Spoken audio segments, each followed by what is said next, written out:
بسم اللہ الرحمن الرحیم نحمدہ ونصلی علی رسولہ الکریم اما بعد فاعوذ باللہ من الشیطان الرجیم بسم اللہ الرحمن الرحیم او کصیب من السماء فیہ ظلمات ورعد وبرق یجعلون اصابعهم فی آذانهم من الصواعق حذر الموت واللہ محیط بالکافرین۔ یا ان کی مثال اس بارش کی طرح ہے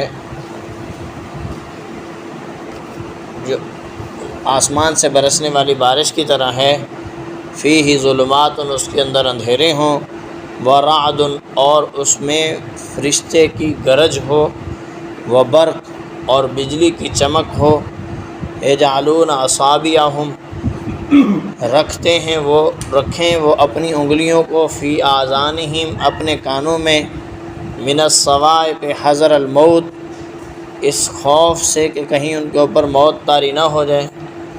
واللہ محیط بالکافرین، اللہ کافروں کو کنٹرول میں رکھنے والا ہے۔ یکاد البرق یخطف ابصارہم، قریب ہے، ہو سکتا ہے کہ اچک لے بجلی ان کی دیکھنے کی صلاحیت کو، کلما اضاء لہم، جب وہ چمکتی ہے تو وہ اس کے اندر چل پڑتے ہیں، وَإِذَا أَظْلَمَ عَلَيْهِمْ قَامُوا، اور جب ان کے اوپر اندھیرا چھا جاتا ہے تو پھر کھڑے ہو جاتے ہیں۔ وَلَوْ شَاءَ اللَّهُ لَذَهَبَ بِسَمْعِهِمْ وَأَبْصَارِهِمْ، اور اگر اللہ تعالیٰ چاہے تو چھین لے ان سے ان کے سننے کی صلاحیت کو اور ان کے دیکھنے کی صلاحیت کو۔ ان اللہ علی کل شیء قدیر، اللہ ہر چیز پر قدرت رکھنے والے ہیں۔ یہ سورۃ البقرہ کی آیت نمبر 19 اور 20 ہیں۔ یہاں پر بھی دو مثالیں بیان کی ہیں منافقین کے لیے۔ ان کی زندگی، جیسے میں نے کل گزارش کی تھی کہ وہ اندھیرے کے اندر چل رہے ہوں یا کہیں پر اندھیرا چھا جائے تو ان کی کیا کیفیت ہوتی ہے۔ یہاں پر کیفیت کی ایک دوسری صورت کو بیان کیا ہے، مثال اسی سے ملتی جلتی ہے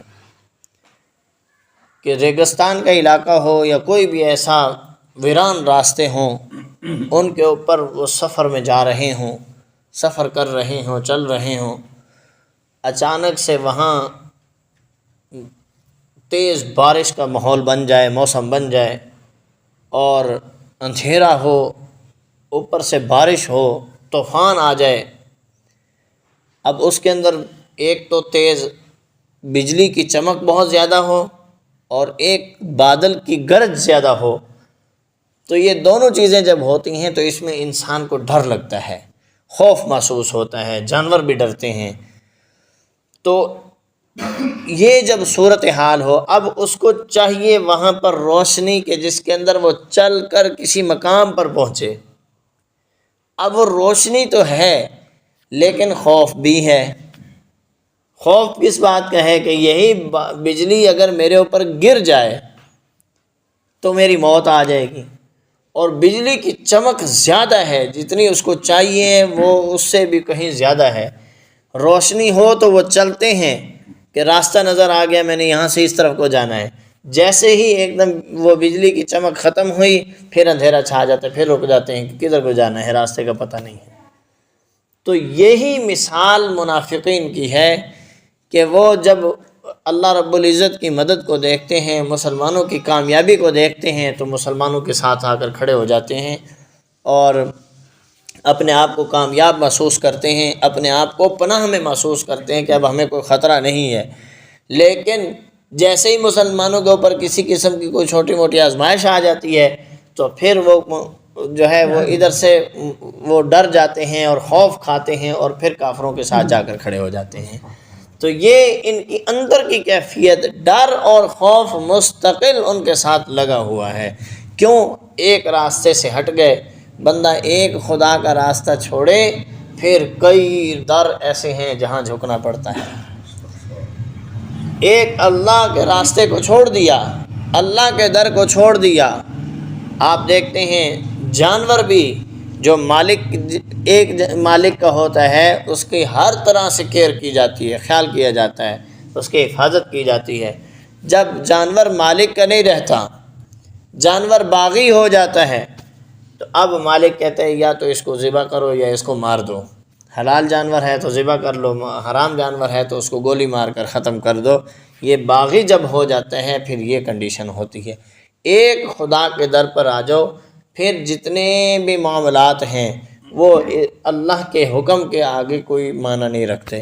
فرمایا ان واللہ محیط بالکافرین، کافر کبھی یہ نہ سوچیں کہ وہ اللہ کے کنٹرول سے باہر ہیں، نہیں، اللہ ان کے اوپر مضبوط، اللہ کا کنٹرول ہے ان کے اوپر، احاطہ کیے ہوئے ہیں۔ کیا مطلب کہ جیسے گھیر کر ہر طرف سے اس کی ناکہ بندی کر دی جائے، اس کو ہر طرف سے روک دیا جائے، کسی طرف سے راستہ نہ ہو، تو پھر جو کیفیت ہوتی ہے اللہ فرماتے ہیں یہ کیفیت ہے، بندے میرے حکم سے باہر نہیں نکل سکتے۔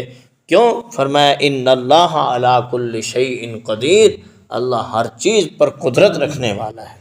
اب واللہ ولو شاء اللہ لذہب بسمعہم وابصارہم، ہاں اس اثنا میں جو ان کا خوف اور ڈر کی کیفیت ہے وہ یہ ہے کہ اللہ رب العزت اگر چاہے تو ان سے سننا بھی ختم کر سکتا ہے، اگر چاہے تو دیکھنا ختم کر سکتا ہے، ان کا دماغ ختم ہو سکتا ہے۔